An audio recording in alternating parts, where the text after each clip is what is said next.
Good morning. So I'm talking about something quite interesting today, a bit different from the norm, but not so surprising for spiritual students that study the ageless wisdom. I remember when I first heard some of the ideas that I'm sharing in the talk today that was given to me by my teacher.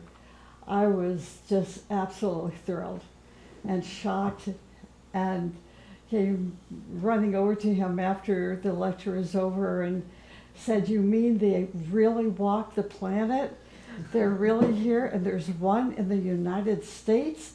He was as excited as I was. So I'm sharing some of his information, Torkim's information, with us today, and hope that you'll be as excited and inspired as I was the first time I heard about the great ones that walk the earth today. The title of the talk is Direct Striving Toward Them. So who are the them that we are talking about? The masters. We are told that there are great masters who have achieved perfection. They've conquered death, they've conquered time and space, and they still live in their bodies in different areas of the world. For example, the teaching, and this is some of what Torkim shared with me, he said there are 2 masters that live in America, 10 or so live in India, 3 live in Europe, 1 in Egypt, and 4 or 5 in South America. They are spread all over the world, and they are in contact with one another telepathically. You can read more about these masters in a book called Hierarchy and the Plan by Torkim Serdarian. There's a beautiful verse in the Agni Yoga book called Heart. And let me share with you, I'm going to read to you what Heart has to say. And of course, this is the words of Master Moria. He says, "Here we are, speaking about direct striving to us. We speak about the benefit and success which results from such direction. It would seem enticing to test this remedy, but how many attempt to go by this path? He will confirm everywhere and always that when his thoughts remain with us, he was successful. Each failure was due to the stain upon this silver thread. How beautiful it would be if, in completing a day, each one would question himself regarding the quality of his thinking toward these hours. How powerful could one become in the realization that his thoughts have strengthened the linking thread. The appearance of unfit thoughts could be eradicated all at once. But people are such that they listen without hearing and do not read with beyond any sight." He goes on to say, "Thus my advice once again is to transform the teaching into daily necessity. In small groups," he says, "mutual thoughts should be especially watched in order not to burden and interrupt the current. Many teachings advise this simple discipline, but each book should give a reminder of it because that which is most vital, most needed, is not applied in life. And it is a great happiness for us when we have as complete confidence in someone as in ourselves. Thus powerful is a citadel of the open heart. Unquote. And that's from verse 16. We know that their natures are so well developed that they can communicate with each other from a very far distance. For example, in one story about them, one of the disciples was walking down a boulevard in a great city when he suddenly heard the voice of his teacher saying, "Don't move. Take 3 steps back." He immediately stepped back, and a big tower fell down right in front of him. This is an example of how great ones are aware of their disciples. There was another instance when a boy was taking a wrong road, where gangsters were waiting to kill him. His teacher, who was 4,000 miles away at the time, sent him the warning, "Just turn back and walk home. Don't go." Isn't that amazing? We just have to remember these things and be cognizant, be vigilant, be aware of the environment that we are in. Perhaps maybe we will see one of them. But we must also hear and listen. I think we have become so concrete minded in our thinking, in our hearing, and even in the way we live our lives today, that it would take a great one on a megaphone right in our ear saying, "Stop, don't go." Otherwise, we say, "Look, just, I've got things to do." Or, I wonder why I'm thinking that when we move on. Or it would just like create a chaos in our already strange and chaotic thinking sometimes when we are so, just think about your thinking. You wake up in the morning and you start thinking about your day. You may turn on CNN and listen to the news. Now you've got the news mixed up with the thoughts that you are going to, what you're going to do with your day. Then maybe you're not feeling so good. Well, I better take some supplements.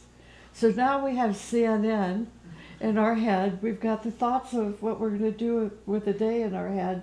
And what supplements are we going to take so we're going to feel better? All of this compacted, in our little brains. And the master says, "Stop." Do you think we're going to hear a master in our ear or a teacher in our ear? We don't.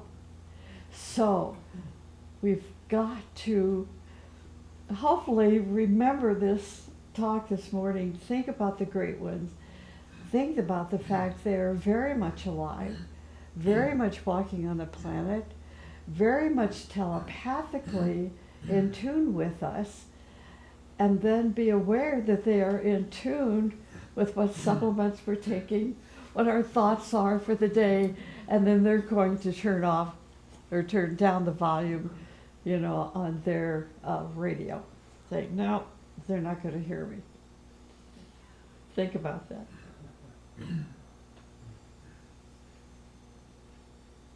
One of the developments of the masters is that they are able to tune into their disciples at any moment.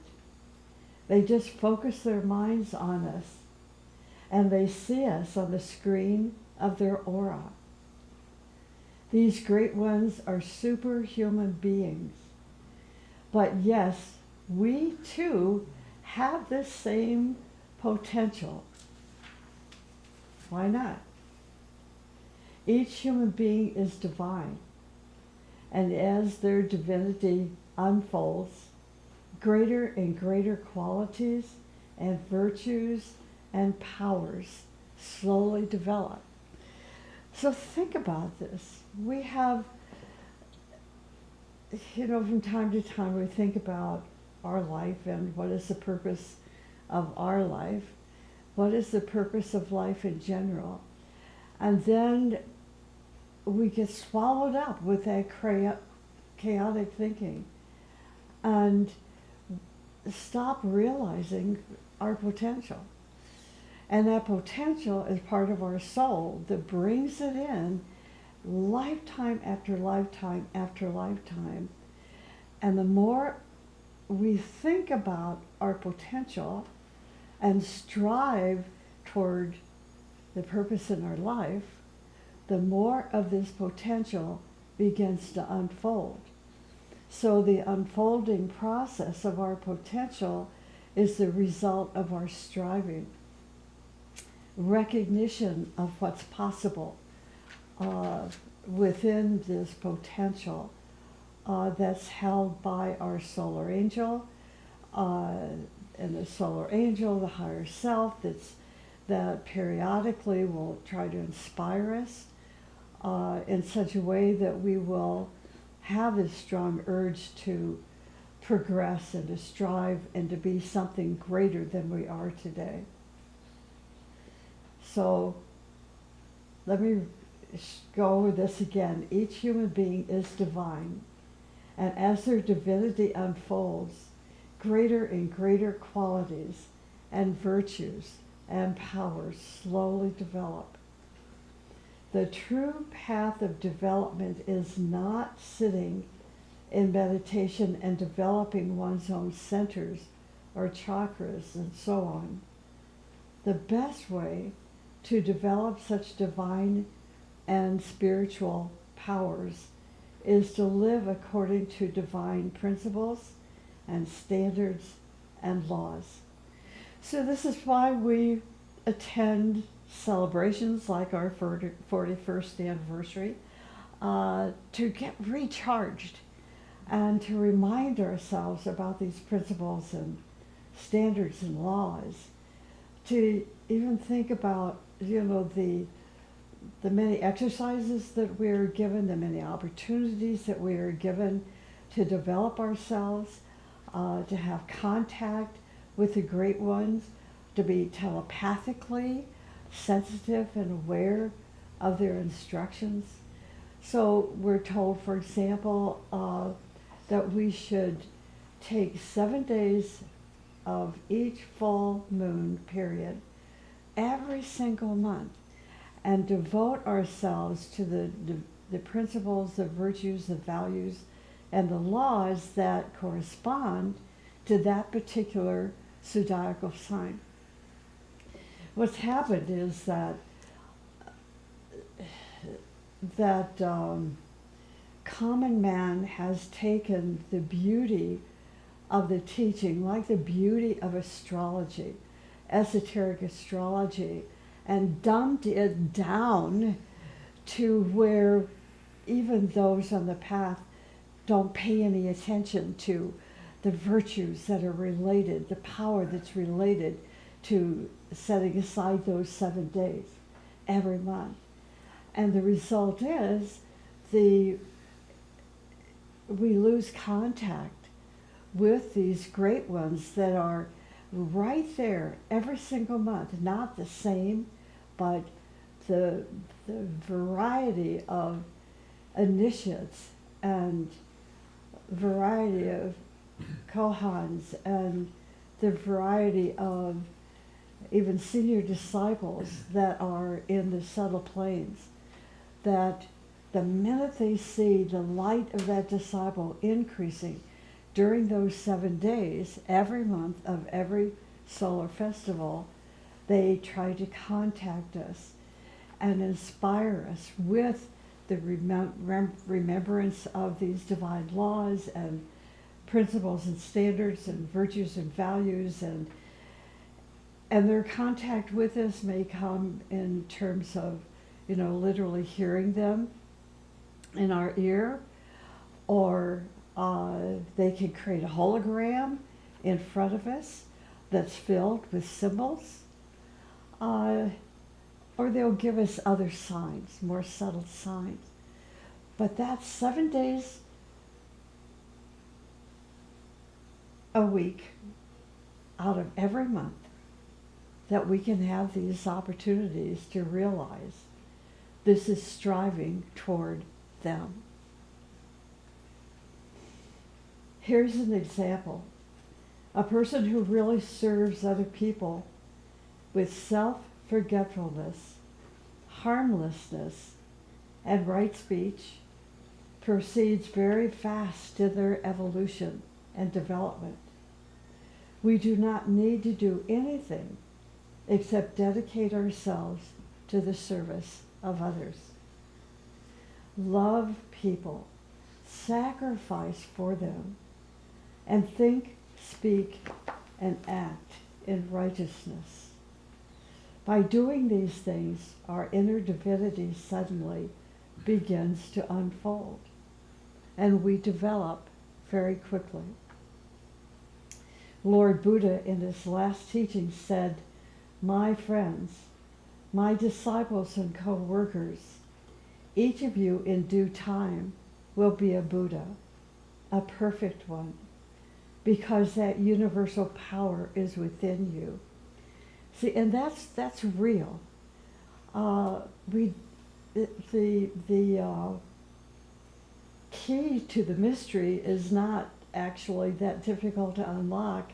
It is taking the word and understanding the word of striving and service and self-perfectment. But we get tired. And a lot of this tiredness is due to the noise and the chaos that's going on in the planet today.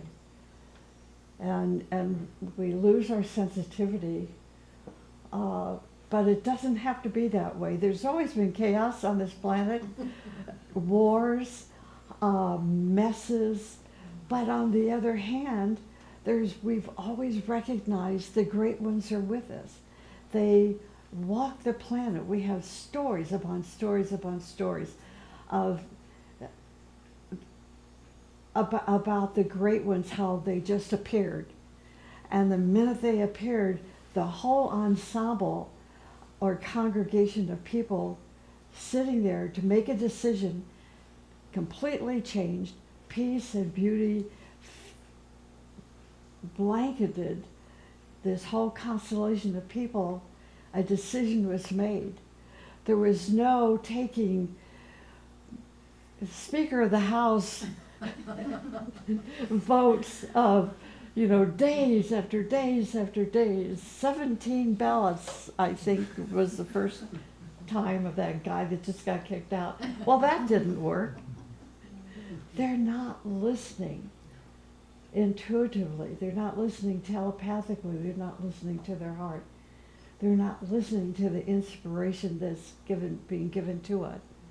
They're so dependent on their concrete mind and their education that they've lost sight of what really is possible. And to think of all those hours and the anger and the hostility they've developed toward one another that could be eliminated if they just were striving toward them.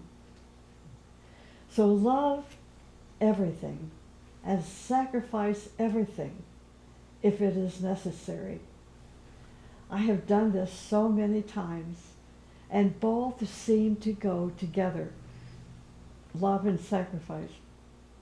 To sacrifice something of yourself to another person, you must truly love that person. If you don't love that person, you cannot sacrifice yourself to them. So what are you sacrificing? Your opinions, your prejudices, your slights and hurts. Even if that one has betrayed you, you cannot engage in any of these sacrifices if you do not love them. If they call you and say, "I need some money," but you have very little for yourself, you're not going to sacrifice your pennies for them if you don't love them. See, why? Because you've already convinced yourself you cannot share or sacrifice. I will never forget this. I remember this story that, I mean, I've told this story so many times, I'm sure you've remembered it by now, that when the kids and I were young and they were really little and we were really poor, and we were sitting in church one Sunday morning, and I had a nickel to my name, a nickel for the whole week to feed my kids and myself and our puppy dog. And the pastor, you know, they passed around the plate, and I thought about that nickel. And I thought, you know, they could do more with this nickel than I can. They can multiply this nickel, I can't. So I put the nickel in the offering plate, and the next day, the very next day in the mail, I got a check for $50. I just was so shocked. I multiplied that 5 cents with $50, and back in the day, $50 was like $500. It was such a gift. I loved the church and trusted them so much they could multiply it. And my father-in-law that sent me the check for $50 loved me so much that they parted with $50. And boy, was I grateful.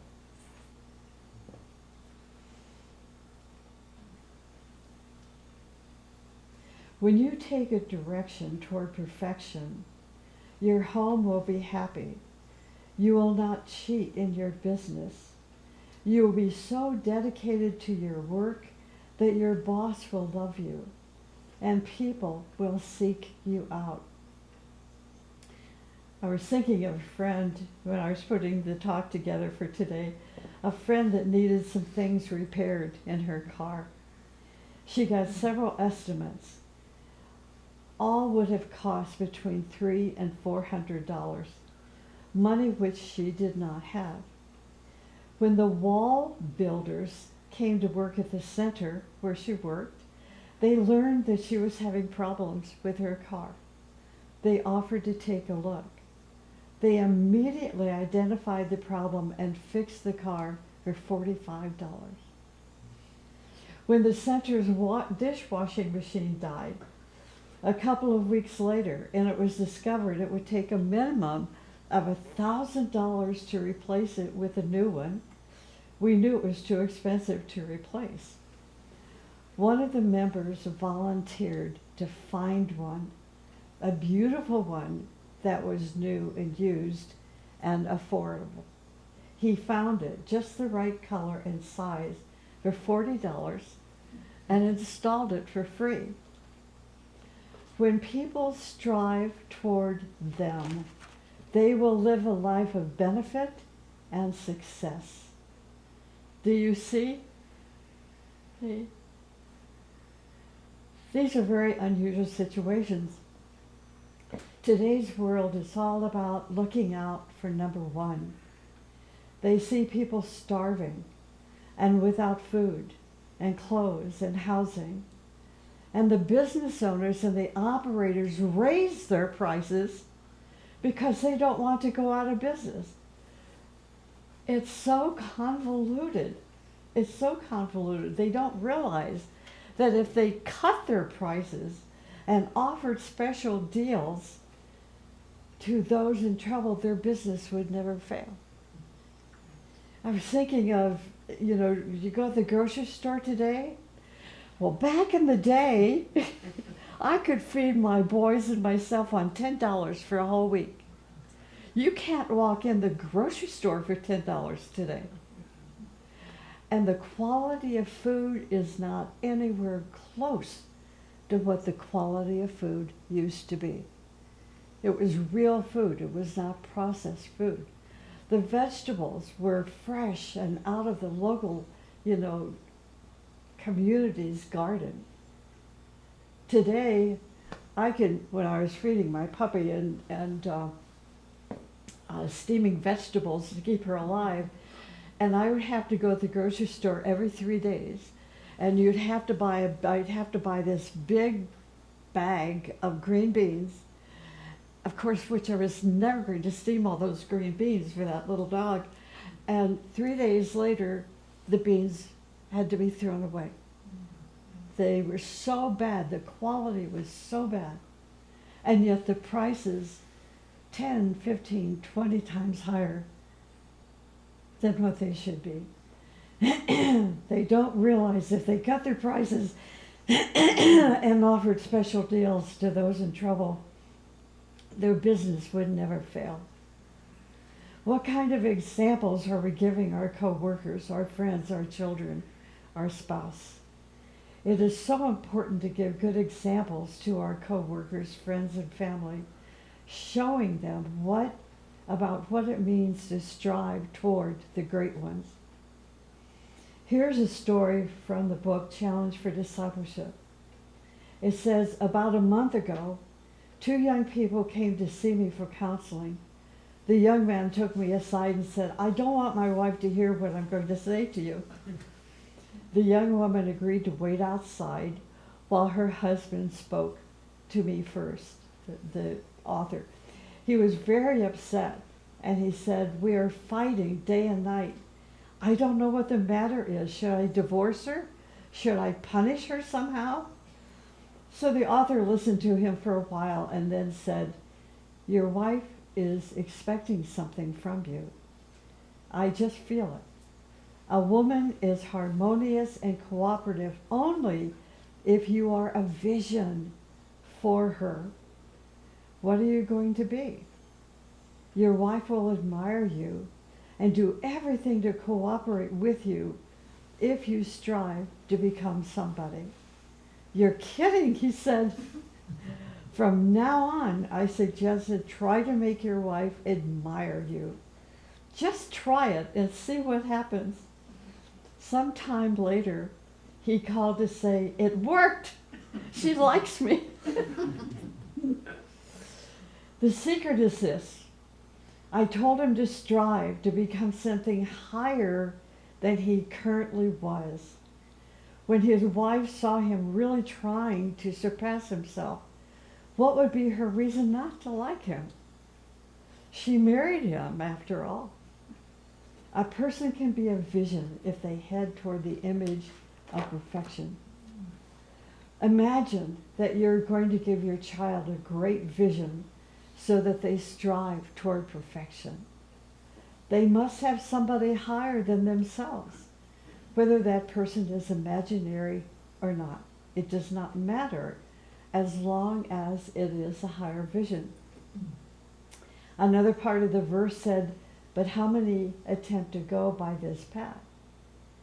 Think about yourself and those around you and see if there is anyone really striving for perfection. Are there many people who sincerely want to clean up their speech and change their behavior for the better? Do you have a model in front of yourself or an image in your mind that you are striving to become? A worthy model is one who is striving toward perfection, one who is a magnet for you or for your children. Observe what kinds of models your children are watching, and you will see the direction in which they are headed. Another part of the verse said, each failure was due to the stain upon this silver thread. So let's talk a minute about the silver thread. It seems very mysterious.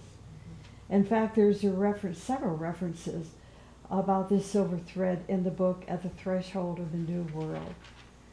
One of those references was this, when Master Moria told Helena Rourke, he said, pay attention to the silver thread that connects one's spirit to the spirit of the guide, like the guiding hand, like the master, and extends its silvery manifestation up to the ruler of the planet.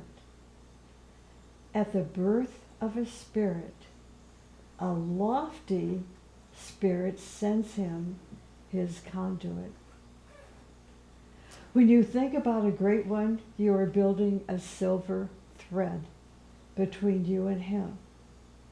This communication line is built with intuitional substance. Each time you do something against the presence you worship, your standard changes and you cut this silver thread.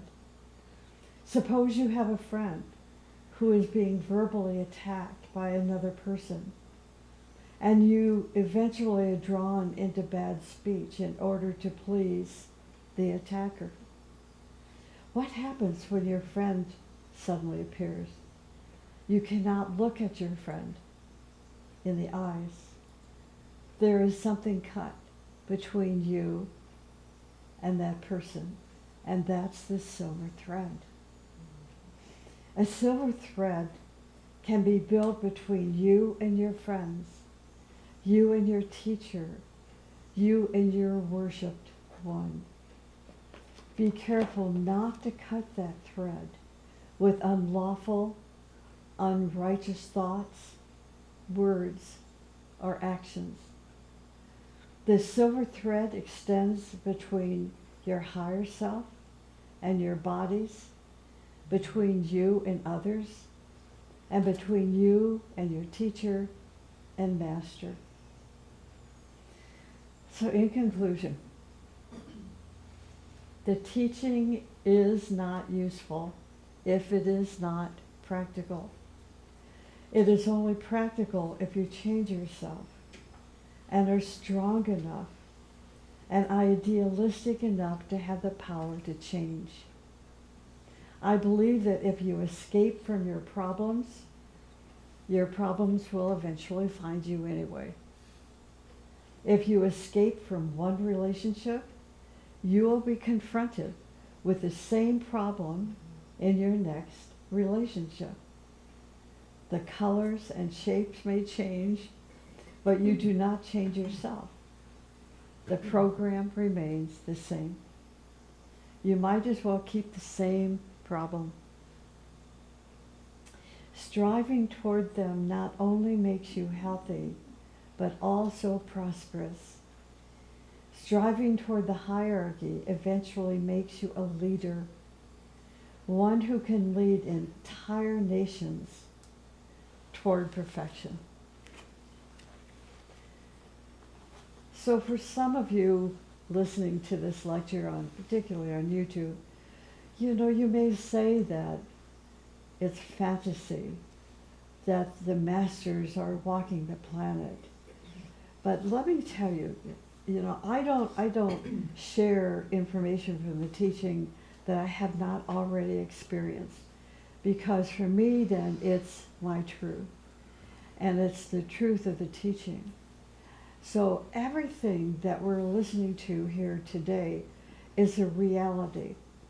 So now another thing I wanted just to share, if I could do this correctly.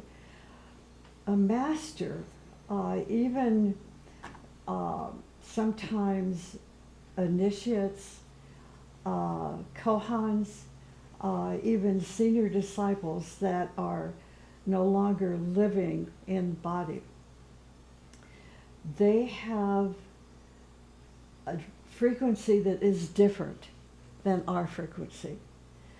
And if you're a musician, you know what I'm talking about. Tonality, notes from lower octave of sound to higher octave of sound. In music, there's a term called harmonics.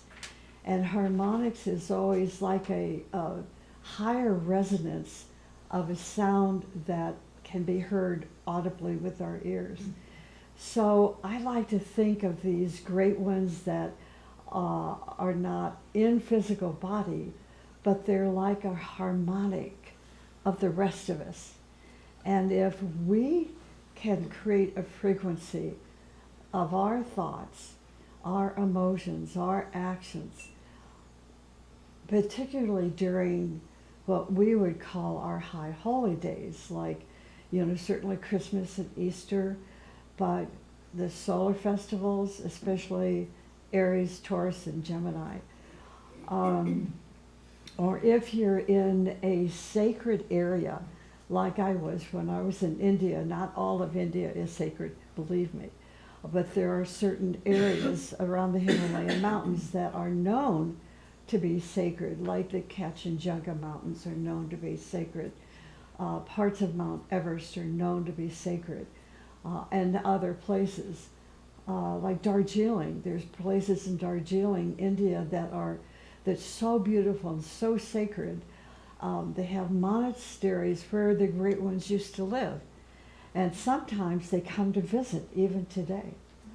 When we are cognizant of these sacred places, we want to elevate our frequency. So our frequency will then draw the harmonic, that higher harmonic.